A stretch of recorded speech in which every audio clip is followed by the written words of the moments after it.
Hello everyone, it's Wednesday on Your View. Welcome to the show. I am Morayo Afolabi Brown as always. I have my co-host here with me. Hi ladies. Good morning. Good morning. Nima into building. How are you? Yo. What's you? No, that's to cheer myself up. I went to my cousin said it was Aja, but certainly wasn't. It was Ekpe. I went yesterday. Lakowe, just before Lakowe yesterday, and before I came out of the island, I got home past 10. Wow. My body calmed down. Because on the island, there's no alternative. The moment I got into Kingsway trying to get on the third mainland, it was blocked. I had to go back to the island, try to get through Marina. I just suffered. Well, I pitied myself yesterday. There's really nothing on this island. We mainland, you know, we on the mainland, we are very fine. We are just fine. We're okay like that. That is low self-esteem talking. When you feel good about. No, I'm not talking about property. I'm talking about accessibility. Alternative. Yeah. You know, yes. One way there, one way out. That's why there's a new bridge. Imagine where I come from to this place every morning. If I didn't have alternative. When one is that's why we're building the 4th mainland bridge. Yeah. This was to connect to the crowded place too. How are you doing, Tokwe? I'm very good. I was hoping this wouldn't happen. So I noticed last week that people they cleaned up the gutters on CMD Road, and the dirts were placed by the gutters, and this happened over a week ago. So I've been watching that. They'll pack it 1 day, 2 day, 3 day. Mariah, it's 1 week. So much that some people moved the heap of dirt and used it to fill potholes.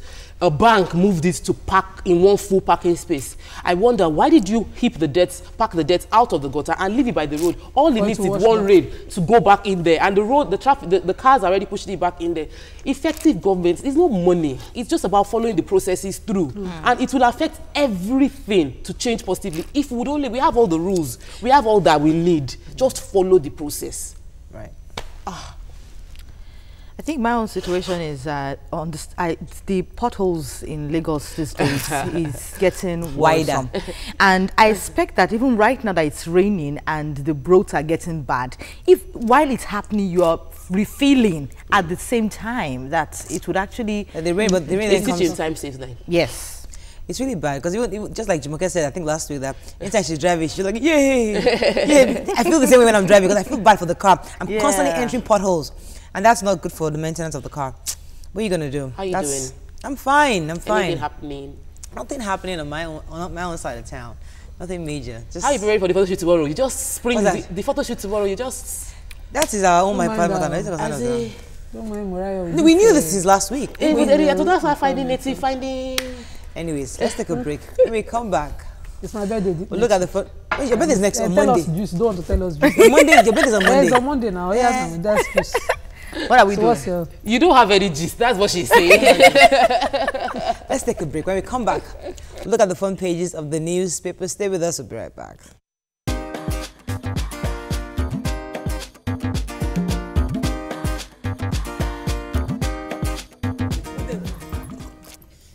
Yes, we're planning. Don't worry. Once details start coming, I'll let you know. All right. The Punch.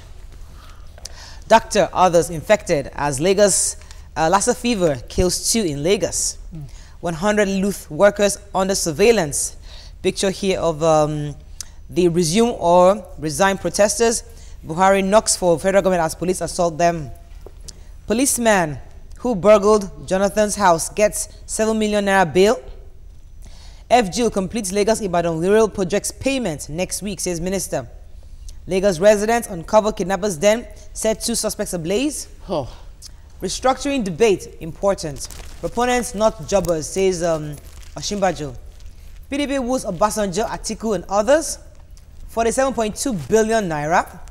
$487.5 million in cash. Properties traced to none other than Dizani. Banks kick as FG withdraws hidden $793 million TSA suit, and church massacre shocking, says Jonathan and Ohanaze. Let's talk about the Lassa fever issue in Lagos. That's pretty close. Very sad though. Yes, the chief medical director in the Lagos State University Teaching Hospital said that that they had cases of Lassa fever breaking out at the LUTH, and they have quarantined a lot of people, but in the report it said monitoring. So I don't know whether monitoring and quarantining is the same thing. It's not only Lagos State. According to them, a pregnant woman was, admitted and she was bleeding. She died after having a stillbirth.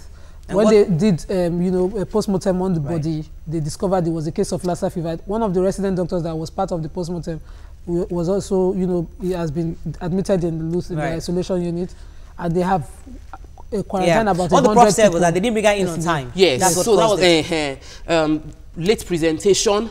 When there is high fever, the same way we rallied around when Ebola came out, I think all health workers need to be very vigilant, because right now they are quarantining 100 people or they are monitoring 100 people. Right. Let's all be vigilant. Let's be clean, clean environment. I just want to add that this is not only happening in Lagos State. Just same yesterday in Yobe State, they confirmed about 2 cases and the 2 people have already died. Be careful. Let's move on now to the other story on restructuring. I know the Vice President was talking about that. The acting president right now was talking about, was debunking a claim that said he mentioned that people that are calling for restructuring are jobbers.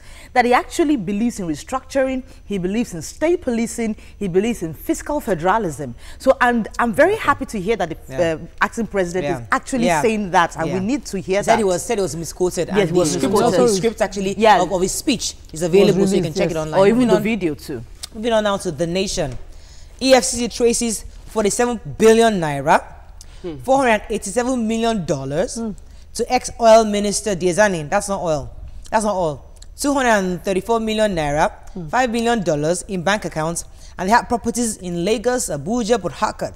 21-bedroom apartment, 16-bedroom, etc. Now, 249 billion naira. FG stops case against banks. And picture here again of the jungle justice, a suspected ritualist den in Lagos. All right, so Diezani. Before you say the story, these numbers they call 47.2 billion. Let me even tell you a few of the properties. I wrote down a few of the properties to talk about. A twin 4-bedroom duplex in Lekki, a large expanse of land in Oniru, duplex in Asokoro, Abuja, 6-bedroom and suite in Maitama, Abuja, and 16 4-bedroom in Port Harcourt. That's minus the money. Now, I wanted to... But they've only traced it to her. Remind Nigerians. Yesterday I was saying, even if you're a one man, history would know. Now, history knows that Sanusi blew the whistle on these issues. He said that, the kind of embezzlement that was happening during that time was too magnanimous. What we needed was just a $20 million refinery. And somebody could, carry this amount of money in cash. 37 million. That was the money $5 million for featured yesterday. Just one property. I have just Banana Island. And she paid in cash. I just have one question. When these monies were being siphoned, who was there? Why wouldn't you notice that such kind of money is leaving the coffers? Failure of institution. That's what the problem we have is. See, there should be processes to get money is out. Somebody must have signed certain things. But when you have to take cash, and when you're Lord and Master over your ministry, nobody can really question you. Nobody can question you. Moving on now to Vanguard. Ozubulu church attack. Police invites local government chairman, Ikegwuonu's aide and union PG. Lassa fever kills 2, infects doctor at Luth. 100 workers quarantined. Federal government will pursue those churning out hate songs, says Lai Mohammed. Boko Haram kills 31 fishermen in Borno. And this is my true story. Churchill Oladunda's, I think, what's that girl's name? Churchill's, the actress. The actress. I remember her name. Tonto. Then bomb scare at the Lagos airport. Ritualist den uncovered in Lagos as irate mob lynched 2 suspects, injured 2 policemen. All right, let's take the major headline. That's the Ozubulu and then the bomb scare. Yeah. Okay, they were telling us that we should try not to jump into conclusion. The aide to the man was to Ikegwuonu was saying that he's a very he gives to the poor. Let me tell you what the local government chairman was saying. Was being a question. He said that this man is a very good man. This is not the only church he has built. He has built several other churches. Roads. He gives to the community. He has given so many scholarships. And he's when you see him, he's a nice man. He can't be a drug baron. Yes. He imports beverages, spare parts from China. He's a property. Let me tell you what they said now. I'm telling you what the paper said. He's a property developer. So there's no way you can say he's a drug dealer. That's according to the local government chairman. Yes, Tokwe. I saw a video of him spraying money. He had it wasn't military. Him. It wasn't him. It wasn't him. That wasn't him. That wasn't him. That was a you know they have Malaysia, all those people who that wasn't him. That was in Malaysia. That was social media doing their social media thing, but that wasn't him. The police have picked up the chairman of Ebube Chukwuzo Foundation, that Aloysius Ikwegbonu, and you know, and his aide, your former guy. And this former guy was saying, I know my Oga. It is not. If you see him, you know, saying, trying to counter the news out there, and that we should be careful. He also said something that now they depend on the investigations of the security agents to prove, you know, the innocence of this man. Makes sense. So that's what we'll be waiting for. Now the bomb scare at the airport. Very funny story. At the Hajj, people going on the Hajj were preparing to get in, and they saw this abandoned bag and raised the alarm. They called in the anti-bomb squad to come down there. And those ones just came. Wait, Nima, you have to dramatize this thing. It's not like that. Listen, it's a bag. Listen, let me show you. I wish that Jumoke was here. She would have dramatized it. It's a bag, right? So people said, who owns this bag? Nobody could tell who owns it. So an abandoned bag. Please, find out. Let's find out. Let's get the police. Police came with the anti-bomb squad. Down. Let us see what we're going to do. And then I cocked their bomb. Boom! How would you shoot? And they blew up the bag, which also affected, damaged something else. And when they now opened the bag, it was paper. Guess what? Guide. So we're saying, all your bomb machines, can't you have detected, okay, is it metal? Is it paper? What? All the drama was paper. How do you know they are working if they don't do that? Ordinary our gates here, there's those things they hold to check bomb detectors to see if it's a bomb. So ordinary that could have told you if it was a metal inside, then you have known. But this was paper inside. Okay, so it's a lot of work. Sad. Let's move on now to Daily Sun. Daily Sun, ritualist den found in Lagos. Woman cries exposed in nefarious activities in tunnel. 2 suspects burned alive. Crew in custody, sniffer dogs bomb Combe area. PDP moves to woo Obasanjo and Atiku, and others too. Calabar Channel, firm demands apology from Colonel Umar. Police batter anti-Buhari protesters. 2 die of Lassa fever in Lagos. This ritualist den, ladies, what happened? Who has that story? Obadeyi bus stop along Obadeyi bus stop along Abeokuta road. Lagos Abeokuta road yesterday was full of action because the Loma people sweeping the gutters heard the cry in the drainage, and you know they called security agents to come. They found out that you know it was a tunnel leading to an abandoned building. According to eyewitness report, they said they discovered pants and you know female underwears there. So I have the feeling that it could be a rape, a rape victim. No, there were 4 bedrooms there, and they found people in those. But they didn't find any human part. They're saying that ritualists. Then they found, according to them, they were able to get out 4 suspects. They mobbed 2. You know, they lynched them alive. There was the claim that one of those that were killed said that he confessed. 2 of them that were arrested. The other 2 that were arrested alive confessed that they were ritualists, and they said they were a 28-man gang. But they were only able to get 4. According to the OPC member, Jasmine, in the report, she said that they will still be on the lookout for other 4. My fear now is that we should not have further mob actions like this. Right. Okay. We've complained against mob action. We've complained that killings without proper investigation and headlines sensationalizing things like this isn't good for the country. There was the Bado alleged Bado ritual, what was it? The den, where they said they found a lot of images and that they were worshipping idols. Found out the guy was just innocently worshipping idols. I don't know that yet. That's what he said. You know, we shouldn't report stories until we have full details of what is going on, or keep saying allegedly before you kill people that are innocent of what happened. Who knows if these 2 people that were killed yesterday were actually victims there?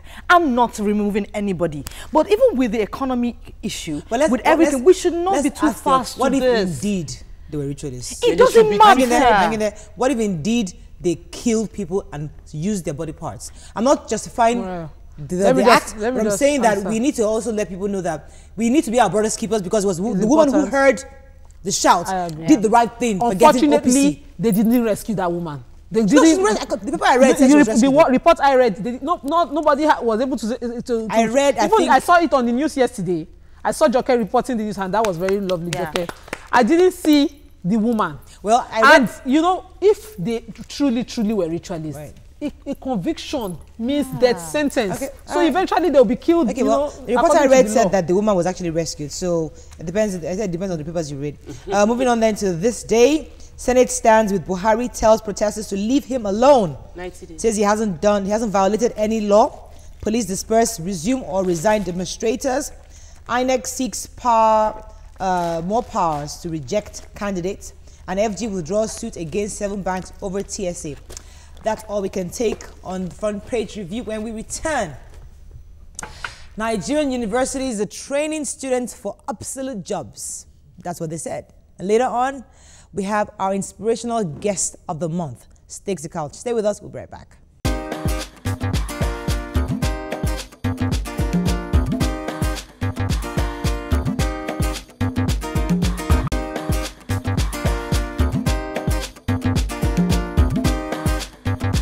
Stay tuned. Your View will be right back. Welcome back to Your View.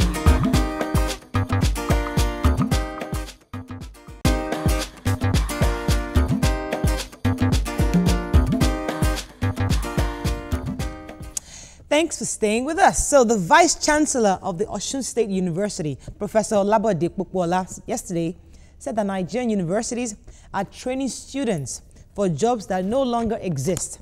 The Don said that the absence of meaningful research in the universities has crippled the quest for creativity and innovation required to unleash sustainable development. In his exact words, he said, since Nigerian universities cannot adequately prepare their students to effectively address contemporary problems, how can they prepare them for the challenges of the future? Now, he's saying what we already know. There's nobody, I mean, we all agree that today's educational system in Nigeria has really gone down, and the fact that a lot of young people are not properly equipped for the future. However, I want us to also look at that vis-a-vis those young people that are actually doing well.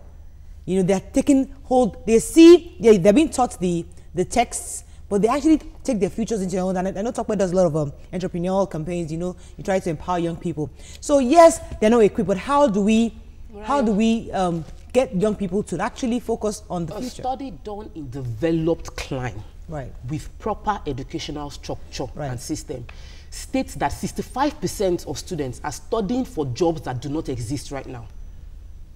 So we are behind beyond, we're like, it's 100%. There are job descriptions that are growing now that people don't even have, that is not even in our curriculum, captured in any way in our curriculum. Right. We have search engine optimization, basic, every website, and every business must have a website. So every business needs someone that would manage the back end, and we are not turning out anybody to fill that gap. Right. Okay. So the issues on ground are valid. What he said is valid. But what are they doing to address it? Even with the reforms, I've spoken to educational reform activists that are saying, let's reform it. They're not even capturing the fact that there are jobs. Mariah, we cannot adequately prepare for the next 10 years. 10 years, there'll be new. There wasn't Snapchat 5 years ago. Right. There wasn't. Right now, it's at one of the top 5 fastest growing technological company. So we have a problem. And how do we solve it? Let us release the minds of our children. But he said, he mentioned, let us release their minds to just be growing and creative. Exactly, because the prof mentioned something about research. Young people don't actually, we don't research. I agree with you, Mariah. Go ahead. A university student of Ile-Ife, his name is Segun Oyilola, in 2014 built a solar car. A car that just needs sun and wind to move in 2014. This is 2017. Where is that boy? I am very sure in advanced climes, they would have sent this boy out of the country, sponsored him, or even in that same country, where is he? Now, how do you expect a child to say, I want to research, when a whiz kid can earn billions of naira in 1 week? And the same professors, in a week, and the same professors are not earning that much. So I have a problem with the fact that, yes, we have a system. Even if you won't have my school, University of Ilorin, at a point we were trying to bring out from source petrol from a particular leaf. This particular biofuel. They planted these trees. These trees have withered now. nothing has been done. So this is not about people not trying, or even the young ones not trying. And also, so you're saying that young people are actually trying to be innovative, but our systems are not allowing that. I agree with Esther. Okay, I also agree with Tokwe, in the sense that we don't even have, you know, continuous review of our curriculum to meet the issues that we have today. When the meningitis broke out, you know, I said it on this couch that we have research institutes, we have science departments in all universities. We should also be having this new strain of meningitis. We should be expecting and, you know, be looking for vaccines. We should be developing vaccines. These are simple things that, you know, this is not technology that we think we need too much money. But with the herbs and everything that we have here, the resources that we have, look within and start to research within. And if we had a curriculum that allowed us, you know, do our projects like this, so that they don't just go to the lab, they'll give them the normal, what they call this, iodine test and all litmus test. There's the routine test they do in the lab every day. Many countries, as a professor of a university, I'm sure his university does the same thing. Right. Those are the normal tests they do every day. Topper just said something, open their minds.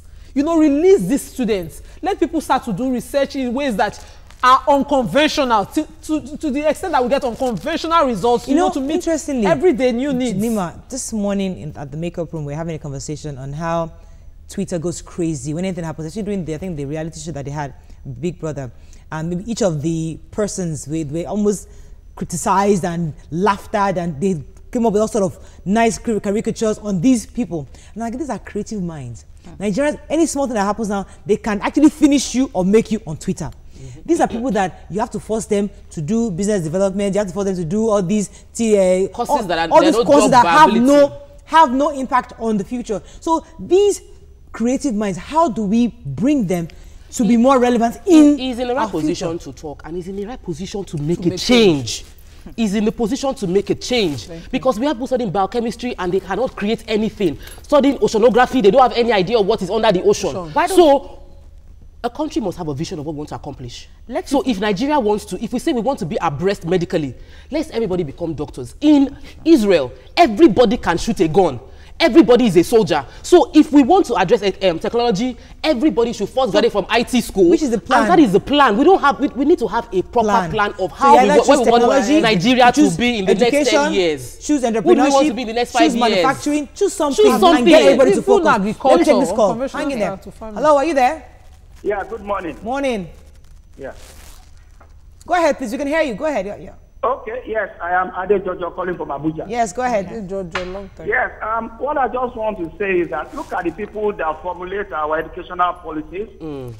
Most of them are just, good morning, most of them just went to school and they are not real professionals. They are academicians. You know, so that is the basic problem. Most of people that are head of our universities and other tertiary institutions, they are just academicians and they are not really good at their jobs. That's my contribution. All right, thank you very much, Adejojo. Adejojo is very correct. Okay. Yes, let's move away even from the university and go to the secondary school, because even that is another platform. I met a girl, my neighbor. She was writing shorthand, and I saw her doing something. Wait, I said, "What are you doing?" She said, "This is very important in school. I have to master shorthand." And it came to me, where do we do such shorthand? And this was last week. Shorthand. That's that thing that goes like this. It's still part of the YA curriculum. Do you know that? For real? Typing and shorthand is still very important. Well, so what do we need that for? When you do secretariat admin in the polytechnics today, because my sister did, nobody allows you come in with an audio and record your director that you go and rewrite. You have to do shorthand. My other sister still does shorthand perfectly. You know, this makes me laugh. Now, I wanted to go to even this agriculture, this so-called our agriculture we are talking about. Our government can still not, you know, put incentives in the farming such that, you know, you have mechanized farming, you get machines and all that at a discount. Something that, you know, people are inventing tractors and all that we need, Nima, that we will encourage, you know, we'll put a price on. We'll do like a talent hunt and, you know, and put a price on this, like the solar car guy. Okay. You know, but if somebody perfected solar car from Europe, who would import here? Of course. And we'll put a price to it. You know, this conversation that we have always reminds me of this story. I think I've shared it before. When I was writing my, I think, Law 101 exam back in the US, in the university, and as a Nigerian student, I came there, I've read everything, I've put it in my head, and I was at the exam hall. And all my classmates started bringing out their textbooks, bringing it out, and I'm wondering, this is an exam now. And she was wondering, the professor said, where's your text? I'm like, I thought it's an exam. I said, you need your book. They don't want you to hide it in your head. They want you to know where to find it. Oh God. Know how to use it. Oh, so the Nigerian mentality is telling me when I'm coming from Nigeria, read and put it in your head. When I got to the US, to the university in the US, they said, I don't want you to cram that. I want you to know where to find it. Same thing happened in my exam, mathematics exam. I left my calculator in my room. I came to the exam. Everybody put out a calculator and I'm wondering, they don't want you to cram the freaking formulas in your head. They want you to know how to use it. Even with this So the same thing, you keep telling these people to read, study. When the future has said, oh, you can Google it. Well, I think you just explained free the mind that Tokwe was talking about. Free the mind. Let us not focus on the little things of getting 2 times 2. Let us focus on how 2 times 2 can change the economy. Right. So you're not cramming how to pass your 2 times 2 exam as an economist. You are cramming how to use the figures and the facts you have learned as an economist to solve national problems. Academics. Our state governors need to work. Let us find a way to make the resources we have. Our human resource is our biggest asset. Yes, sir. How are we milking it? Take advantage of the people you have and make something out of it. Academics is supposed to be solution. Wow, hang in there. Let me take Mukala. Mukala, are you still there? Yeah, I am. Thanks for calling. Go ahead, please. Good morning. Morning. I'm a researcher, and I think to an extent I have some experiences in as far as concerning what we are saying. Yes, go ahead, Mukala.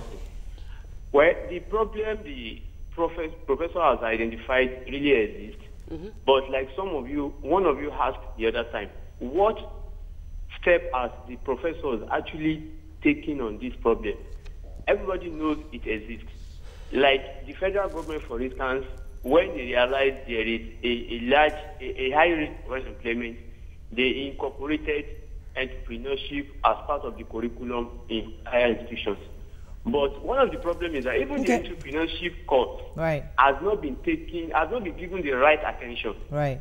It's just like a theoretical thing that students are doing generally. Right. A student will be in, for instance, a student in chemistry, for instance, cannot even make a perfume. And even when they have the idea, when they go out there, they are still in search of vital job. They cannot be on their own and work based on what they have learned in the university. All right, Mukala, thank you very much. We have to cut that right now. That's all we can take. Unfortunately, we can't take any more on this. Let's take a break, and when we come back, our inspirational guest of the month takes the couch. Stay with us. We'll be right back.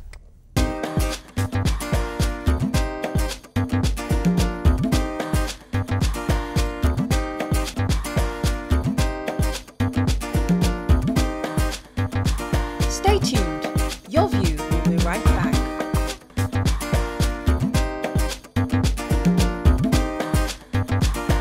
Welcome back to Your View. Thanks for staying with us. So who's inspiring us this month? From losing both parents and managing a heart condition to graduating first class in law, 21-year-old Okpayemi Tiffany Ehimagri is here in the studio to share her story and also to inspire those who think all hope is lost. Welcome to the show. Thank you. Good to have you on. So when I was here, why are you looking all shy? I'm telling you.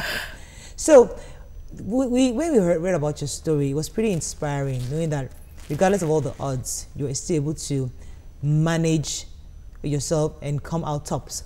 And one of the crux of your story that really got to me was how family rallied around you. Because the mentality around here is that once your parents die or you lose somebody, you're all alone, the entire world, you're just you and God. But in your case, you had family, you had uncles who came around, who supported you. And even throughout the heart condition, tell us your story. For those who don't know your story, please let us hear your story so you can inspire them out there. Well, my name is... I said your name okay, already. so Go my ahead. name. Okay. Yeah, I lost my dad on the 1st of August 2007.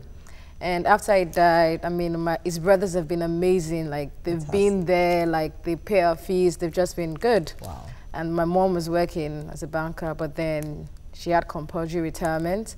And after that, like, it happened, she lost her parents, my dad, and then she had a compulsory retirement. So I think everything was too much. That's for her. And so she had like a brain tumor. It was benign, so we took it out and everything, of which she was fine afterwards. Obviously, she could not go back to work. And then sometimes last day when I was writing my second year exam, she took ill again, and I mean, I came to Nigeria, so I remember I took her to the hospital for the surgery and stuff, so that she was fine. But then she went for, what's it called? She was advised to go for radiotherapy. And that was when I was going to my final year. And things were already getting one kind in Nigeria, like, you know, the scarcity of foreign exchange and stuff. So when she went for our radiotherapy, the last one, I can't really remember what happened. I think the person who did it over-radiated it. I'm not really sure, because it was in a bank holiday. Right. And I remember before going for the last one, she called me and said she really doesn't want to go for it. And then all of us thinking, oh, my mom doesn't want to do this, she doesn't want to do that. We told her to go, and then I was sick around that period. It was in October. So I was sick and she was sick as well. And then I remember she'd be telling me, have you used the medication? I'm like, I should be asking you, have you used your medication? Yeah. And then, you know, it was like that. And since then, it's been back and forth, back and forth, back and forth. Okay, let's rewind a bit. I know your mom's, because when doing your heart condition, tell us how was that discovered? What happened? Growing up, I was told I had palpitation, that I was going to upgrade. And then I fell sick sometimes in 2011. I was sick for like 4 months and stuff. I was out of school and stuff.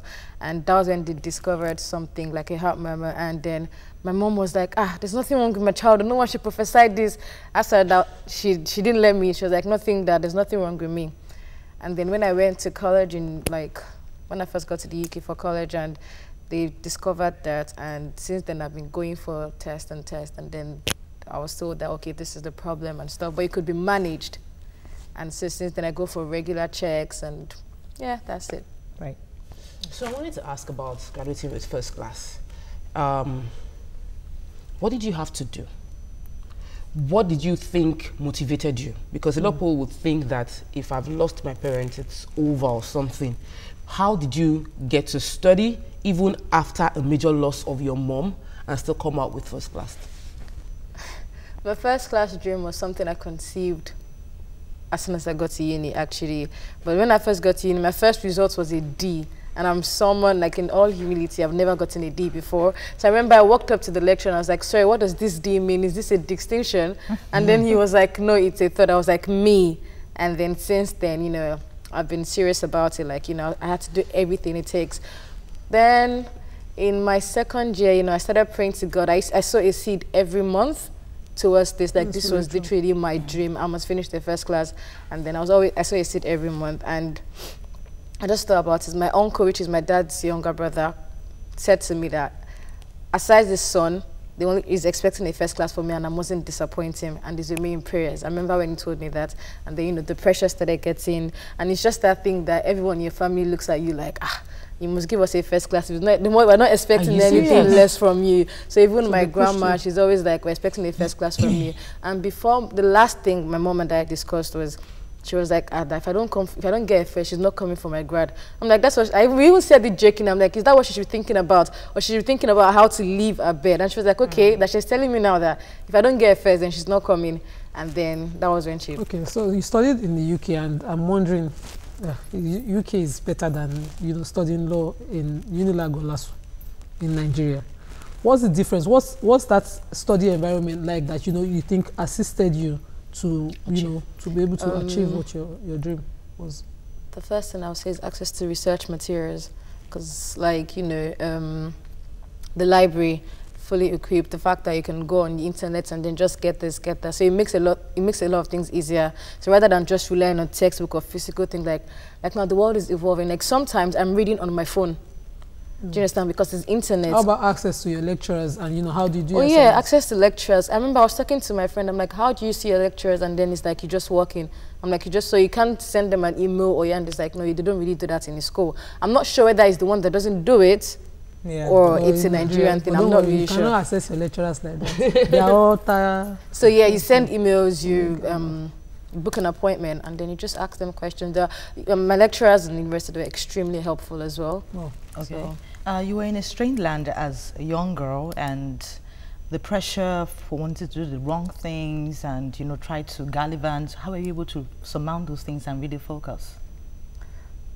To be honest, I don't know. I think First of all, I think it's just self-discipline and... But I hear that you like to party. You like to hang out with friends. So I don't think I thought she did a lot of wrong things. Because no, what happened is, growing up, I was very sport, I would say. And then my dad's brother told me that, you know what, I'm not even going to go to university if I don't change. I remember I got into Stanford University with scholarship. I got into University of Pennsylvania. I got into UCLA. He told me that even if you get into Harvard, if you don't change, you're not going anywhere. Are you serious? So it was... Why did you choose Lancaster? So why? So I wanted to go to America because I was like, America, I'll be far away from family, I can be free. And then he's like, okay, you know what? You're going to go to the UK. Where you're UK is like yes, and I can come to see you. So it's like, even if you get into Harvard, you're not going anywhere. So that was America was out of the story. And then I got into LSC. But what happened was they told me to come back the next year because I actually did a foundation. Right. And you know. So what's your study like? Because people are listening and wondering, oh, you got into Lancaster, you got into Stanford, you got into... What was the foundation? How was this possible? Because somebody out there feels I'm brilliant enough to achieve this. Maybe I don't have the opportunity. What did you do differently? What were the things you did? How did you hear about the application process? What did you do? To be honest, I just reading and, you know, I put things to God. Like I pray about it. Like if I want, I don't joke in my academic saying, no matter what, like that's something I take really, really serious. So I know when to read, when to play, and you balance it well. So, okay, you studied law in Lancaster, and I'm wondering, have you done the Nigerian bar exams? No, I was meant to go to the Nigerian law school. So when I came in June, I'd come prepared. I was going to go to Nigerian law school. Although, like, my school had verbally offered me a PhD and stuff. But then when my results came out, and my family was like, you can't go to Nigerian law school yet and stuff. Like, let's pursue this PhD and stuff. So you're going back to study? Possibly. Yeah, I'm going possibly, exactly. Depending on if I get funds to do it. Okay. Right now, you're a solicitor. What came up that you decided to do that? Where did you see that from? Was it the Better Nigeria interview that said that was it? I think he got that wrong. Okay. I've not done my LPC and I'm not yet a solicitor yet. Okay, but you aspire to be one? Wow, it's tough because in England you can either be a barrister or a solicitor. So okay, so Nigeria has a lot of problems, and I think that you're one of our brightest stars, first class. What do you think you want to solve in Nigeria? What's that? Like you know now, you've seen all the issues. Well, you're not really interested. No, don't say that. I'm actually very interested. Okay, so it's there's so many things, to be honest. Like I don't even know where to start from. The educational system, that's like there's a lot of things, you know, putting things right, and the economy. There are loads of people suffering out there. Which do you think you would be able to do? What do you want to do? Don't even know, to be honest. I haven't thought of it. All right, let me not put you on the spot now, but you see, one of the things I wanted us to get from this conversation is that process, that emotional process you went through from your dad. I know you lost your dad at a younger age, so I think you were 10 when you lost your dad. So probably didn't really get that close to him, but you and your mother were really close. She was like everything to you. You were, that emotional journey of losing your mom. I need you to walk us through, because a lot of people's out there and they don't have anybody. You're lucky your uncles came, but I want you to just help us understand your mom being ill. What came through your mind? What came through your system? Like, what am I going to do? If this woman, I hope I don't lose this woman, and if she dies, what's going to happen to me? Walk us through that entire process of being with your mom and to the point where she fell ill. Man, my mom and dad, we always fighting. But then when I got to uni, I just thought about, I think, like I always say, I got my thinking cap on, like your mom would always be your mom, no one can replace. So we got really close, as you said. And then when I came to Nigeria last year, I was meant to go back, and then she was like, don't go back, I should come and see her again in the hospital. I pushed my tickets forward again, and then she was like, don't go back again. I changed my ticket twice. The third time, a sister who I call my grandma was like, you're not changing that ticket, go back. And then that was it. And then when she felt sick, like, it was really hard. I was always scared. I remember telling you, every time I meet, I'll be like, I told all my friends, like my close friend, my mom is sick, I'm scared. Sometimes you're reading and, you know, you're enjoying the reading, you're having a good time with your friends, and then just get a call from Nigeria that, Auntie Moji started this again. No, she's not doing it. And then because she listens to me a lot, like, now, mommy, now, do it, what's wrong with her? And everything. She'll be like, okay, she'll answer. So she'll do it when I tell her and stuff. So, but then at that point, they are calling me to get, like, to tell her to do something, but then it has affected me already. And then you get, I remember the day, she died on a Tuesday. I want to pause you for a second, because we need to take a break. When we come back, you want to tell us through, you want to take us through that. Stay with us, we'll be right back.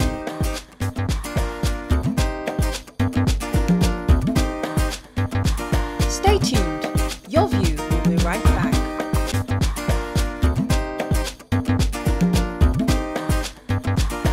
Welcome back to Your View. Thanks for staying with us. So you're telling us the story of, were you in Lancaster? Were you in the UK when you got the call? School. Yes. It was on, actually, like, on Sunday, I'd already prayed to God. I remember after, I even gave a testimony about her that Sunday. It was first Sunday of the month and everything. When I go back, I went on my knees. I was praying. I remember I was crying that I don't want to lose my mom. So I called my sister every day to speak to my nephew. Then I called on Tuesday morning. I was like, where's Joe? Let me speak to Joe. And then she was just acting, some. I was like, okay, can I just speak to Joe then? And then she showed him the phone. I was singing to him, and then it wasn't smiling. Things were really unusual. I was like, what's up now? What's happening? And then she was like, Mom is dead. First thing I said was, so the first thing I used the F word. That was the first thing I said. I was like, whoa. I just hung up. Like, I didn't know what to do. Like, everything just, I didn't know what to do. And then my phone, I think they were waiting for someone to tell me, because as soon as she said it, my phone just started ringing. And I was pressed. I could not stand up to go and pick because I was scared. Maybe I was free to be. And I didn't even know what to do. Like, so first thing I texted my friends. We have a group chat, and I was like, the worst has happened. And I texted like my other friends in America as well. And so you say you have support. How do you know, because some people think that, oh, I don't have people around me. Would you say you did anything to keep those people to keep on believing in you? You lost your dad when you were young. You had a sick mom, and you were heavily occupied with academics, but you still happen to say you have your friends, you talk to your friends, you had your uncle. Do you think you did anything on your own part to keep them believing in you? Aside praying? Because some people just think that this girl had it easy, but I'm sure that that's not entirely the picture. What did you think you did? Were you more responsible or something? What were you doing? I think generally they're good people to start with. They're good people. And my uncles believed in me academically, but then they just wanted me to change to be a better person. Right. And that's just it. Let me take this call from Henry. Henry, are you there? Oh, I'm so sorry for keeping you, Henry. Okay, do you think that it can be any situation someone can find his or herself that you say, this is the worst and this person can never rise out of this? No. Like, you can always get out of anything. There's no, like, when there's life, there's hope. Like, you can always get out of anything. Like, whatever it is, like, keep working hard. Like, don't just let your dream go like that. So what will you it seems you've been really smart from day one, because maybe that's why your uncles actually noticed that even though these things happen, but this girl has actually been very good in her academics, so they were there to support you. Do you think that's the story? Was that the story? Yes, You've always been good with your school? I think that's that, and then also the love they have for their brother. Right. I would say. Right. And then my mom's sisters, like everybody, like my maternal family, paternal family, everyone came together. How many kids? How many siblings do you have? I'd rather not say that. But then, no, it's complicated actually.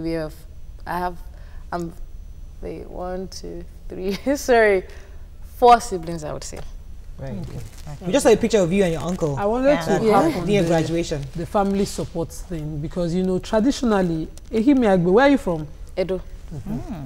Traditionally, you see youths. These kind of things are, you know, exceptional stories where you see family brothers taking on their brother's responsibility aside their own.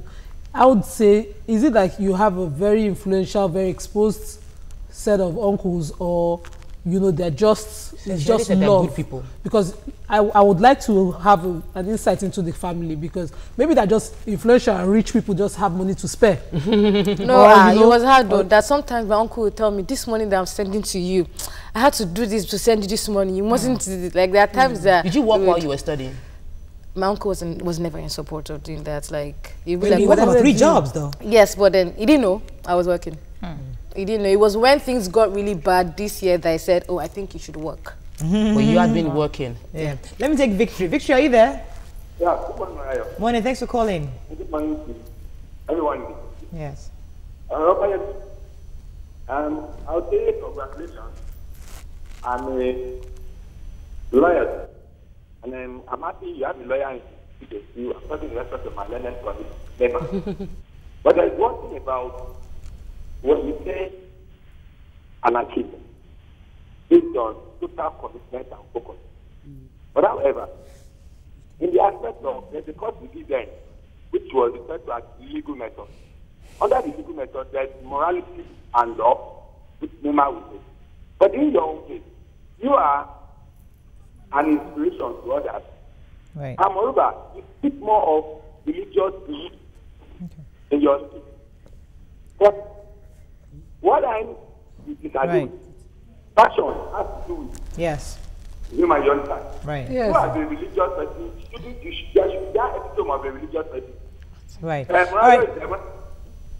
I think it was not addressing her but me. Okay. I didn't really get the last part of it, but I think we need to round up. Okay. But I think I'd like you to just say one last thing to our viewers, especially young people. You're 21 years old, you're a kid. You know, you're young people out there, they're still trying to figure out what to do. I need you to say just one statement to them, young people, if you have. All I can just say is don't lose hope. Like, if you have a dream, work towards it, don't lose hope, and then be thankful, always be thankful, something would come through. And I think from my own end, what I learned from you and your story is the importance of family. Yeah. And I think we should all, as adults, understand that, listen, everybody must do what they can to help each other. So your sibling, you lose a sibling, you assist the children, anybody around you who needs help, be of help, because you see the end product. She would probably never have achieved this much without family. Let's take a few tweets and we round up. Okay, we'll have tweets. Segedi says, a friend of mine had the same issue when we were in school, and he ended up dropping out of school because there was no financial support. Blossom Precious says, good morning, ladies. Kudos to your guest, and her story is inspiring. In spite of the challenges she went through, she still came tops. And Babatunde Ogunsuada says, academic environment here in the UK is easy to study for any international student in Manchester, and a lot of other tweets talking about the educational system in Nigeria on the hot topic. I mentioned while we were on break that you should find the problem. And I'm saying it again while we're on air. Find the problem. Nigeria is full of problems that we need help to solve. You've gotten the best education that your uncles could afford. Find a way to apply it here. No, that's not how you told her during the break. Please tell her how you told her. Find the problem. No, that's what she said. Don't carry your brain to the UK. And I said, that's what she said. And I said, stop bullying. That's all we can take on the show. Thank you very much for being here. I wish you all the best. Have a lovely day. We'll see you again tomorrow. Bye-bye.